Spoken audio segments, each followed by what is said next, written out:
America's #1 source for news with Tom Novak.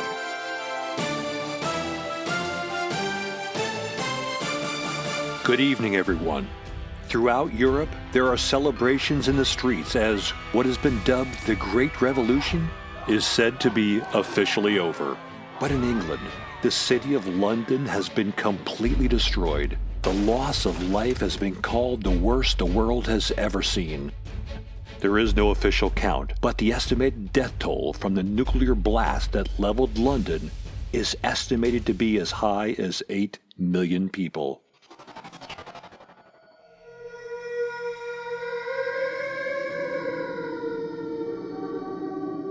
But throughout Europe, the total number of casualties is astronomical in comparison. Some say it could be as many as over 20 million dead.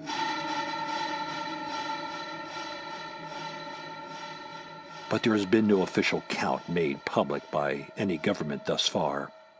Although many throughout Europe, the Middle East, and China are treating this cataclysmic end to the war as a victory for the cause to free humanity, others harshly criticize this destruction of London as evil and the antithesis of what humanity stands for. In an exclusive interview, I sat down with President Wei of China to discuss the end of the Great Revolution and what this means to the entire world. President Wei, I want to first thank you for making yourself available for our program. Thank you, Tom, for inviting me. Sir, many are calling this the end to the Great Revolution.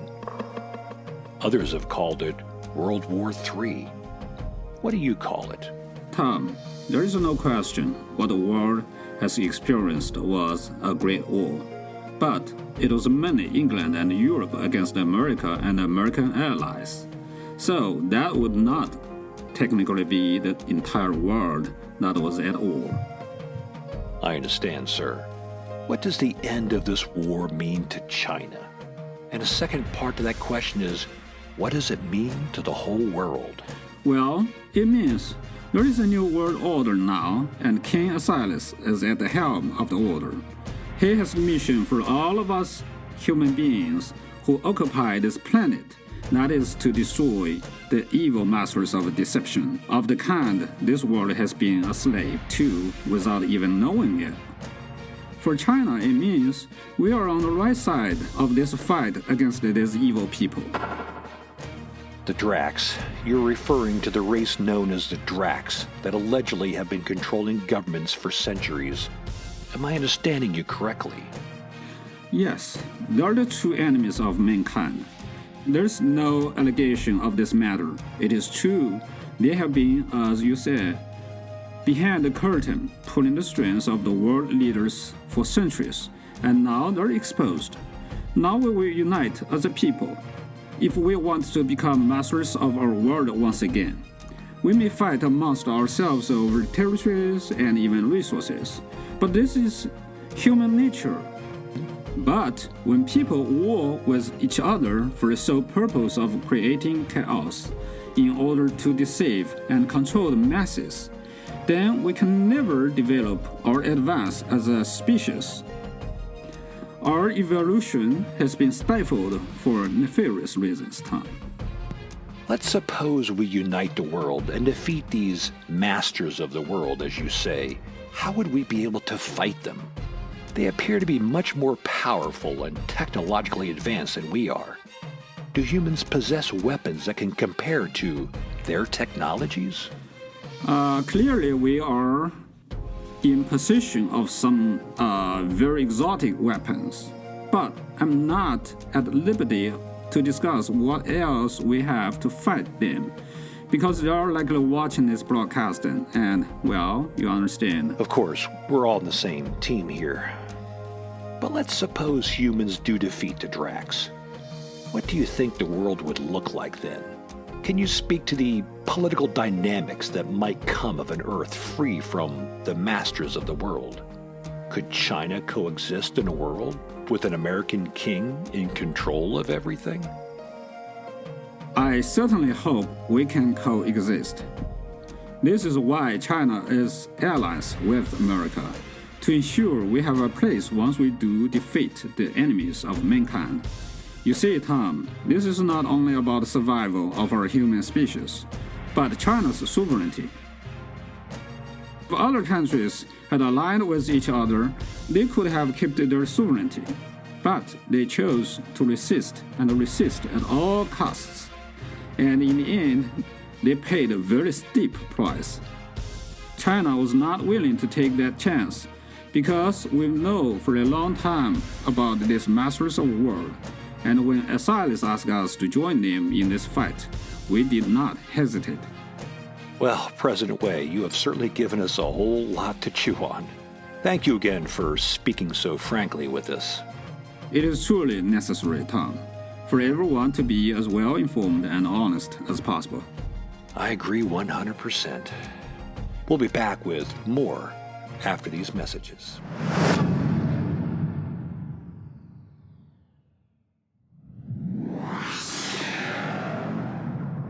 New Kingdom Radio Theater.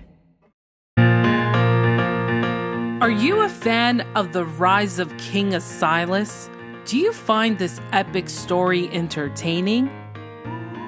Well, we've got some great merchandise for you. Hi, I'm Angelica. I'm from the podcast A Little Bit of Everything with Me. Go to tpublic.com/user/King Asilas and choose from an assortment of t-shirts, hoodies, coffee mugs, stickers, and much more. The King Asilas storefront has something you'll love. Go to tpublic.com/user/King Asilas. That's teepublic.com/user/King Asilas today.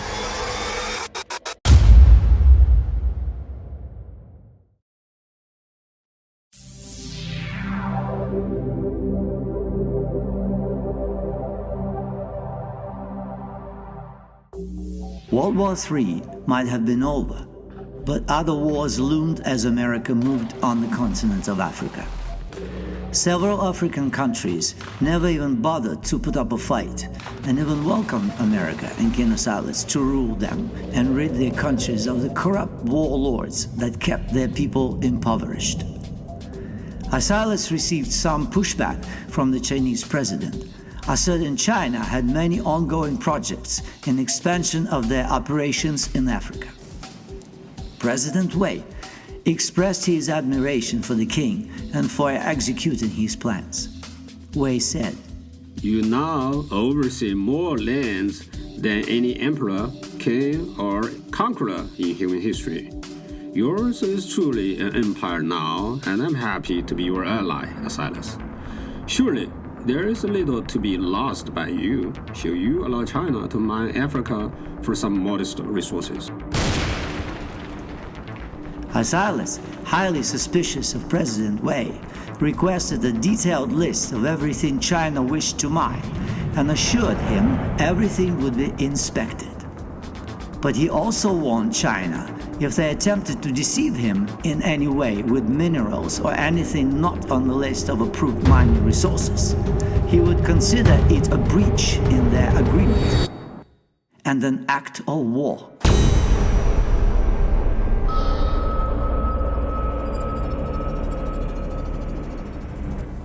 This would bode very badly for the state of China. President Wei, expecting this reaction, expressed no such deception would happen under his watch. But unbeknownst to Asilas, Wei and others in his government were having secret meetings with the high order of the Drax reptilians. In initial talks, the Drax promised the Chinese their country would stand as rulers of the world should they help them overthrow King Asilas and America.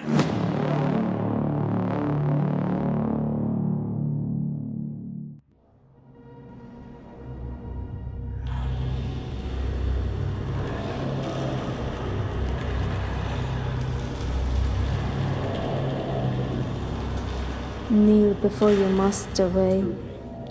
Your Highness, I'm honored you have agreed to speak with me in person. I am no person, Wei. I am a princess of the Drax High Order. You shall never address me as an equal to you ever again. Do I make myself clear? Yes, Your Highness. Do not lift your eyes to me. Now, explain what it is you need from us. King Asilas is planning an attack of your domain. Of this we already know of. We wish to help the Drax and be allowed to remain as your human representatives and masters of humanity once your forces crush America. You wish to be the replacements of the current remaining human royals? That's correct, Your Highness. And how will you compensate us? China has the largest secular population in the world. Upon America's defeat, we will impose reinstitution of ancient, traditional religions to grow the internal fear in our people. With the increase of their level of fear, there will surely be a plentiful bounty of pure sacrifices made to you. I see. Well, Wei, I shall certainly give your proposition some thought and pass it on to my lords if I believe it is genuine. You may leave my presence now. Thank you eternally, Your Highness.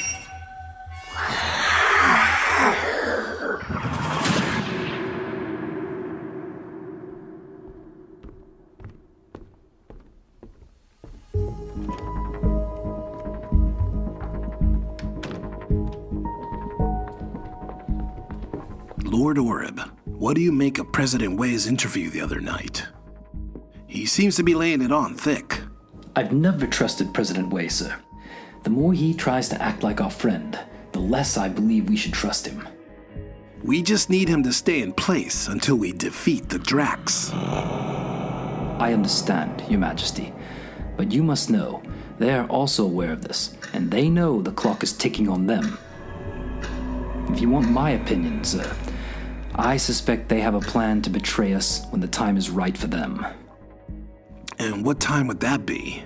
Well, I have a hard time trying to think like a traitor would think, but from a strategic perspective, they are likely already aligning themselves with our enemies. You think they're making a deal with the Drax? I would bet my life on it, sir. Even if they trust you would honor their sovereignty when we defeat the Drax, they need to have a plan B in case our efforts fail. So from that perspective, making a deal with both sides of the war seems like the smart thing to do. But I also think they would prefer mankind wins. Either way, they can't lose. The Chinese would certainly never want to yield to those monsters. Perhaps not, but they do want to survive and remain in power, even if it means sacrificing their people. Sir, speak of the devil. President Wei is asking to speak with you on a conference call. Put him through. King Asilas, the world is divided in your handling of London bombing. So many deaths for just one nuclear bomb. We understand there was a malfunction in your network machine that caused this. I want you to know our top Chinese scientists are at your disposal if you need any help in fixing this flaw in your machine. It is greatly appreciated, President Wei, but we have isolated the flaw and have made the necessary repairs to make sure we do not make an error of that magnitude again. Well, this is certainly good news. Also, our mining efforts in Africa have not been as smooth as we would like. It seems there are some countries that have challenged our claims, and our intelligence sources indicate there is an alignment forming to war against America and our cause. What country specifically are you talking about, Wei? I'm outlining the countries in a report I'm sending to Lord Oreb's office now as we speak. In those reports, you will find all the geographic information about the lands in dispute. There are also a list of names of people in those countries that are in charge of the resistance. With your permission, we would like to invade those countries with our allied forces. To conquer these countries, Your Majesty. Conquer is a little bit of a strong word, don't you think? What else would you call it? Never mind. Permission granted. Lord Oreb will look over the reports and we'll send you all the forces you request. Asilas, we're requesting a small team of Spartans, especially a night Spartan. Sir, that would not be wise. I suspect Wei wants to capture a Spartan and hand them over to the Drax. This might be a trap he is setting up. Agreed. Well, President Wei, I'll get back to you on the Spartans. It may not be necessary. Our ground forces and air support should be more than enough. I will double-check to see if there are any in the region. I understand, Asilas. I thank you for your allegiance. Sir, there's no way we should trust the Chinese, especially that now they are requesting reinforcements by way of the Spartans and a Night Spartan. This would be a monumental mistake, sir. Do you realize what this means? Yes, of course I do. They are making alliances with the Drax. They sure didn't wait long. You were right, Jeremy. What do you suppose would be the smart thing to do at this juncture? Perhaps we should play along and pretend to be preoccupied with the continuing efforts of the war. We should invade those countries in the resistance aggressively and show no mercy. Are you sure that this is the best way, sir? There might be some alternatives which would deal with the resistance and still keep the Chinese at arm's length. I'm listening. Well, sir, maybe we should dispatch Lord Samuel to that region for a diplomatic solution to the resistance. She is well respected and has been effective in the matters involving the Middle East and Northern Africa in the past. It may be worth a shot to use her connections in that part of the world to see if there is a way to talk about the issues at hand and resolve the matter without using more force. The world is already aware of our might and willingness to use nuclear weapons. Perhaps showing no mercy, as you say, would be counterproductive in our efforts to unite the people of the world. You make a valid point, Lord Oreb. I will let you put together this strategy and outline it for Lord Samuel. She is currently in Bermuda overseeing the trials of European government officials captured during the invasion of Switzerland. And people say we are ruthless. You have shown great mercy on many people, such as those European degenerates. In my opinion, they should have been shot a long time ago. I agree with you. But these trials have less to do with public opinion and more to do with squeezing them. You see, as long as they know I am just a hand gesture away from their execution, there's always a chance they'll sing. And there are some deathly afraid of us drawing out the rats from the sewers. You mean drawing the Drax out into the open? Well, sure. It's a long shot, but I see this spectacle more as bait than mercy. I understand, Your Majesty. I will put an outline together for Lord Samuel and have her dispatched as soon as possible.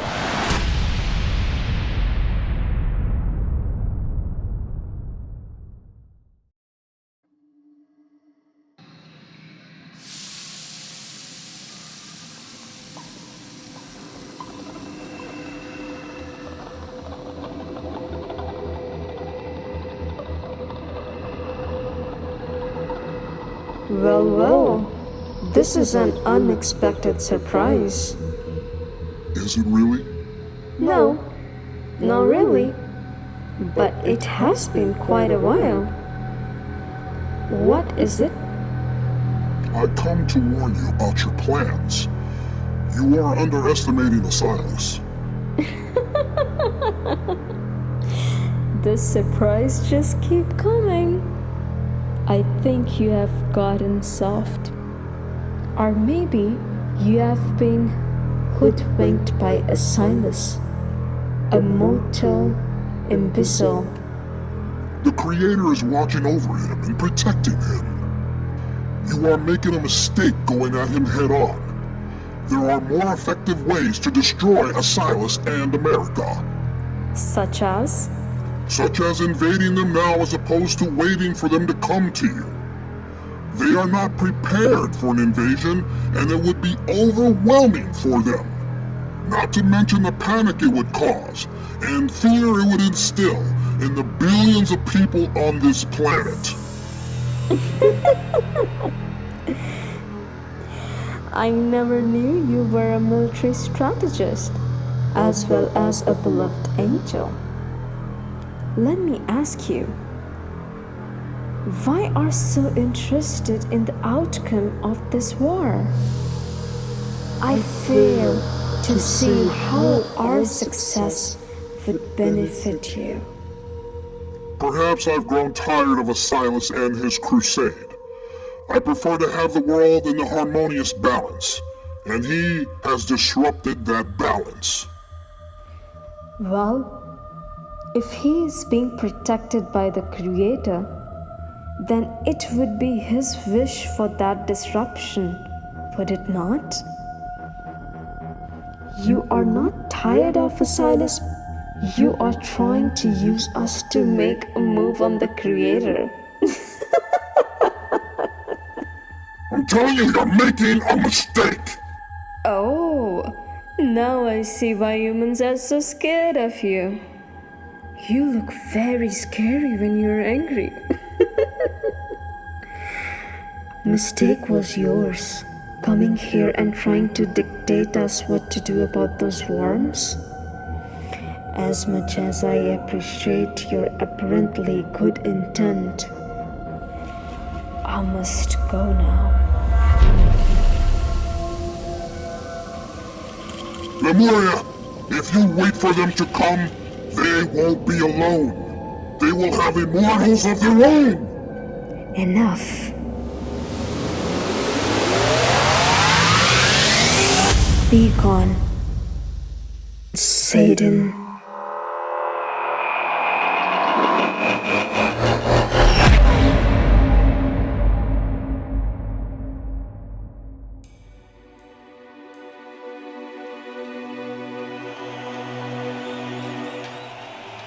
My fellow Americans,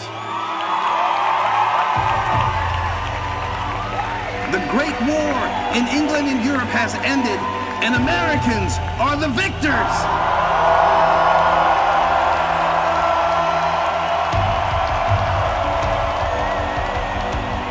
As a nation, we stared into the eyes of the wicked. We took up arms against evil. We stood with our brothers and sisters from the Middle East and China. And we defeated the corrupt and perverted governments that built their wealth on the backs of the poor and the innocent.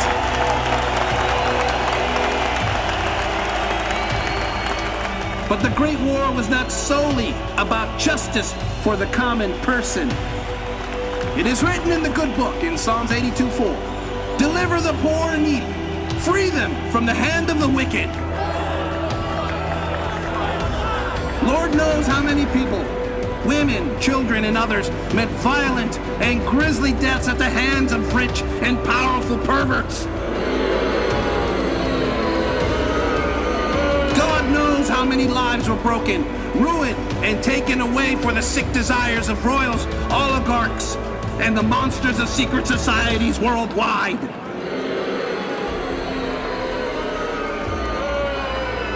We have seen the otherworldly monsters that rule over the governments of countries, but they do not rule America. Not anymore. Not anymore. Ephesians 6:12 gives us more clarity on this. It reads, "For we do not wrestle against flesh and blood, but against the rulers, against the authorities, against the cosmic powers over this present darkness, against the spiritual forces of evil in the heavenly places." This war is not just on earth, but in the heavens as well. This war is for our souls.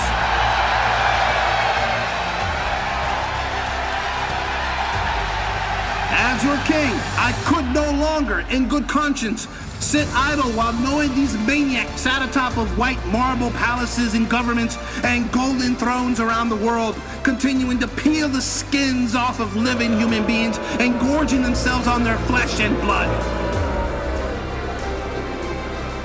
Their shameless abomination had to come to an end. America had to step in. We had to fight them to free our neighbors from the control and fetishes of the elite, their sadistic needs, their psychopathic cults. Americans don't stand and watch our brothers and sisters be slaughtered in cold blood, or stand and do nothing while little children are fed to beast and sick and twisted offerings. We believe in life, liberty, and the pursuit of happiness for everyone, everywhere. God has granted America glorious victories because of our spirit, because God knows our hearts and our minds. We have taken the necessary steps forward to cleanse more of our world, the lands of beauty and grace, lands created and given to us by our almighty Creator. And though many lives have been tragically lost, though we have won battles and wars, though America is now the greatest nation this planet has ever seen, there is still much more we need to do. The Great War may be over, but the revolution marches on! We will continue our push forward, on to unite the entire globe, all of us, to face our greatest challenge yet. We march on with the grace of God as the wind that will carry us. Do not be afraid of them. Remember the Lord who is great and awesome. And fight for your brothers, your sons, your daughters, your wives, and your houses. And with the grace of God, we will prevail.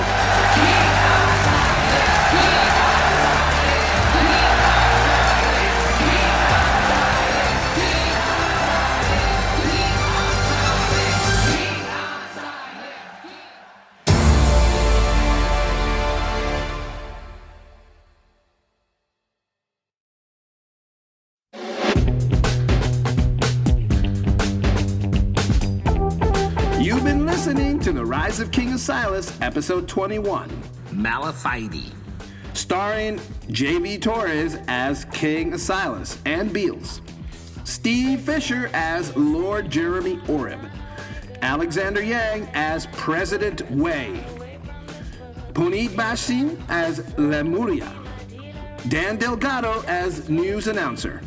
Don Rosinski as Newsreader Tom Novak. And narrated by Sergei Brezhnikov.